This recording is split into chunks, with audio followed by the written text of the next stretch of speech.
اعوذ باللہ من الشیطان الرجیم بسم اللہ الرحمن الرحیم۔ ہم ان کا اصل قصہ تمہیں سناتے ہیں۔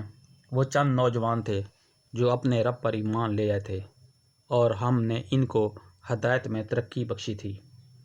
ہم نے ان کے دل اس وقت مضبوط کر دیے جب وہ اٹھے اور انہوں نے یہ اعلان کر دیا کہ ہمارا رب تو بس وہی ہے جو آسمانوں اور زمین کا رب ہے۔ ہم اسے چھوڑ کر کسی دوسرے معبود کو نہ پکاریں گے۔ اگر ہم ایسا کریں تو بالکل بیجا بات کریں گے۔ پھر انہوں نے آپس میں ایک دوسرے سے کہا، یہ ہماری قوم تو رب کائنات کو چھوڑ کر دوسرے خدا بنا بیٹھی ہے۔ یہ لوگ ان کے معبود ہونے پر کوئی واضح دلیل کیوں نہیں لاتے؟ آخر اس شخص سے بڑا ظالم اور کون ہو سکتا ہے جو اللہ پر جھوٹ باندھے؟ اب جب تم نے ان سے اور ان کے معبودان غیر اللہ سے بے تعلق ہو چکے ہو تو چلو اب فلاں غار میں چل کر پناہ لو۔ تمہارا رب تم پر اپنی رحمت کا دامن وسیع کرے گا اور تمہارے کام کے لیے سر و سامان مہیا کر دے گا۔ تم انہیں غار میں دیکھتے تو تمہیں یوں نظر آتا کہ سورج جب نکلتا ہے تو ان کے غار کو چھوڑ کر دائیں جانب چڑھ جاتا اور جب غروب ہوتا ہے تو ان سے بچ کر بائیں جانب اتر جاتا ہے، اور وہ وہیں کے غار کے اندر ایک وسیع جگہ پر پڑے رہے۔ یہ اللہ کی نشانیوں میں سے ایک ہے۔ جس کو اللہ ہدایت دے وہی ہدایت پانے والا ہے، اور جسے اللہ بھٹکا دے اس کے لیے تم کوئی ولی مرشد نہیں پا سکتے۔ تم انہیں دیکھ کر یہ سمجھتے کہ وہ جاگ رہے ہیں، حالانکہ وہ سو رہے تھے۔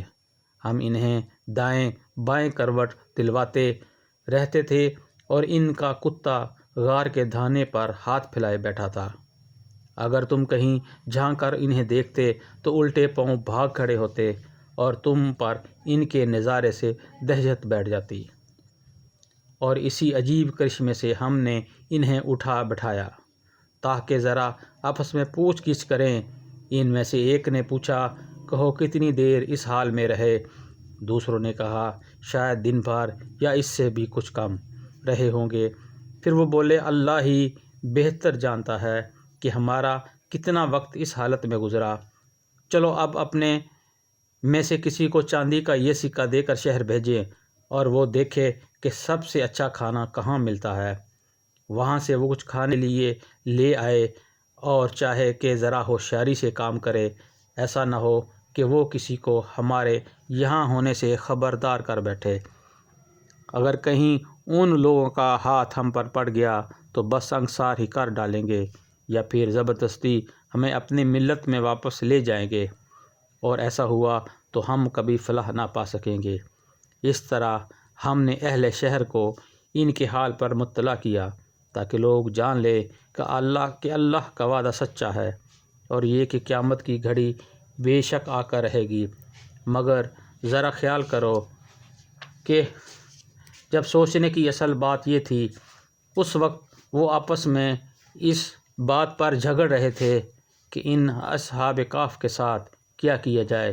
کچھ لوگوں نے کہا، ان پر ایک دیوار چن دے، ان کا رب ہی ان کے معاملہ کو بہتر جانتا ہے۔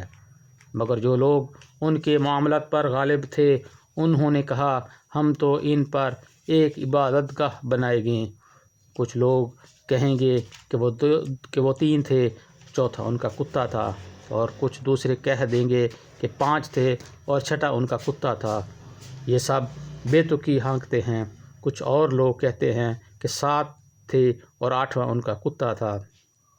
کہو میرا رب ہی بہتر جانتا ہے کہ وہ کتنے تھے، کم ہی لوگ ان کی صحیح تعداد جانتے ہیں۔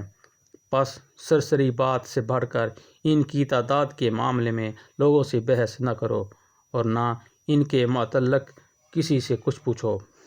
اور دیکھو، کسی چیز کے بارے میں کبھی یہ نہ کہا کرو کہ میں کل یہ کام کر دوں گا۔ تم کچھ نہیں کر سکتے الا یہ کہ اللہ چاہے۔ اگر بھولے سے ایسی بات زبان سے نکل جائے تو فوراً اپنے رب کو یاد کرو اور کہو امید ہے کہ میرا رب اس معاملے میں رشد سے قریب تر بات کی طرف میری رہنمائی فرما دے گا۔ اور وہ اپنے غار میں 300 سال رہے، کچھ لوگ مدت کے شمار میں 9 سال اور بڑھ گئے ہیں۔ تم کہو اللہ ان کے قیام کی مدت زیادہ جانتا ہے۔